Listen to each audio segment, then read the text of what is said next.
नमस्कार दोस्तों, स्वागत है आपका हमारे चैनल में। दोस्तों आज हम बात करेंगे कि टीवीएस राइडर जो है वो किक में भी आ सकती है नहीं आ सकती है। तो दोस्तों मैं तो यही कहूँगा कि वो किक में आ सकती है, लेकिन उसके लिए थोड़ा सा इंतजार करना पड़ेगा और किक वाला वर्जन जो है आपको दीपावली के आसपास ही देखने को मिलेगा। तो दोस्तों कैसे कह सकते हैं कि किक में आ सकती है नहीं आ सकती है, उसके लिए 5 बहुत ही स्ट्रॉन्ग रीजन है जिसकी वजह से हम कह सकते हैं कि टीवीएस राइडर जो है वो हमें किक में भी देखने को मिलेगी। लेकिन कब तक मिलेगी इसके लिए थोड़ा सा हमें इंतजार करना पड़ेगा और ये किसी फेस्टिव सीजन के आसपास ही हमें देखने को मिल सकती है। मे बी वो दीपावली, मे बी वो और कोई फेस्टिव सीजन हो सकता है, दशहरा हो सकता है। तो दोस्तों वो कौन कौन से रीजन है जिसकी वजह से हम कह सकते हैं कि टीवीएस राइडर जो है किक में आ सकती है।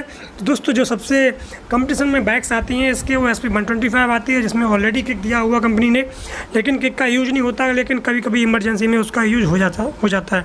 दोस्तों उसके अलावा एक इसके कंपटीशन में आती है ग्लैमर एक्सट्रैक्ट, जिसमें भी आपको डिजिटल इंस्ट्रूमेंट कंसोल मिलता है एसी की तरह, तो वो भी दोस्तों किक के साथ में आती है। तो सबसे बड़ा रीज़न ये हुआ कि कंपटीशन में आप रहने के लिए आपको कंपटीशन वाली गाड़ी के बराबर आपको फीचर देने पड़ेंगे। तो बाकी सभी में ब्लैक एंड वाइट आपका डिस्प्ले मिलता है इंस्ट्रूमेंट कंसोल का, लेकिन आपका राइडर में कलर मिलता है, इसलिए यहाँ पर राइडर जो है नंबर 1 निकल के आती है, लेकिन किक ना होने की वजह से थोड़ा सा वीक होती है। तो यही रीज़न है कि आगे हमें टीवीएस राइडर में किक देखने को मिल सकती है। दूसरा रीज़न ये है कि ये राइडर जो है वो नेपाल वगैरह में किक के साथ में लॉन्च हो चुकी है, यानी कि वहाँ पर किक के साथ में ही बिकती है। तो दोस्तों कंपनी के लिए कोई भी बिग डील नहीं है कि वो किक में नहीं ला सकती है, केवल हमें देखना ये होगा कि वो कब तक इंडिया में देखने को मिलेगी। तीसरा रीज़न ये है दोस्तों कि इसमें किक लाने के लिए कोई ज़्यादा चेंज करना नहीं पड़ेगा, क्योंकि नेपाल में ऑलरेडी बिकती है, तो नेपाल बांग्लादेश में, तो क्योंकि उसमें किक लगा हुआ है तो केवल इंजन जो है चेंज करना पड़ेगा और कोई ज़्यादा बड़े चेंज हमें देखने को नहीं मिलेगा, केवल इंजन में किक ऐड हो जाएगी। तो इंजन भी हमारा सेम रहेगा बस। और चौथा रीज़न ये है दोस्तों कि जो डिमांड है वो किक वाले की राइडर की वो बहुत ज़्यादा है। लोग जो है वो टीवीएस राइडर खरीदने के लिए बहुत ही इच्छुक हैं, लेकिन नहीं खरीद पा रहे हैं। उसका रीज़न यही है कि इसमें किक हमें देखने को नहीं मिलती।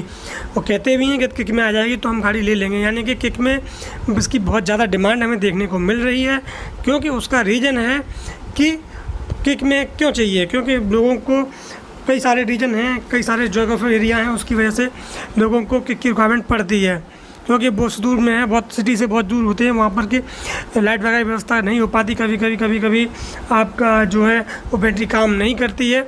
तो ये भी एक रीज़न हो सकता है। दोस्तों 5वां रीज़न ये है कि टीवीएस राइडर में ऑप्शंस हमें कई देखने को मिलेंगे। जनरली आज के डेट में क्या होता है कि किसी भी एक वेरिएंट में जाइए तो उसमें केवल डिस्क और विदाउट डिस्क 2 ही वेरिएंट हमें देखने को मिलते हैं, लेकिन यहाँ पर कंपनी टीवीएस राइडर में ऑप्शंस प्रदान कर देती है, यानी कि किक ला सकती है, दूसरा स्प्लिट सीट की सिंगल सीट भी दे सकती है। तो इस तरह से 3-4 वेरिएंट कर देती है। तो उस तरह से इस कंपनी की जो डिमांड है वो बढ़ जाएगी। वो डिपेंड करता है कि अलग अलग लोकेशंस पर किसकी ज़रूरत पड़ती है, तो उस हिसाब से कंपनी की जो है डिमांड बहुत ज़्यादा बढ़ जाएगी, क्योंकि कम गाड़ी वैसे ही फेवरेट है। तो दोस्तों ये जो स्ट्रॉन्ग रीजन रहे जिनकी वजह से हम कह सकते हैं कि टीवीएस राइडर को जो हम किक में इंडिया में देख सकते हैं। तो दोस्तों होप सो जल्दी हमें किक में देखने को मिले। तो इस वीडियो में इतना ही दोस्तों, मिलते हैं नेक्स्ट वीडियो में, तब तक के लिए थैंक यू, धन्यवाद, बाय बाय।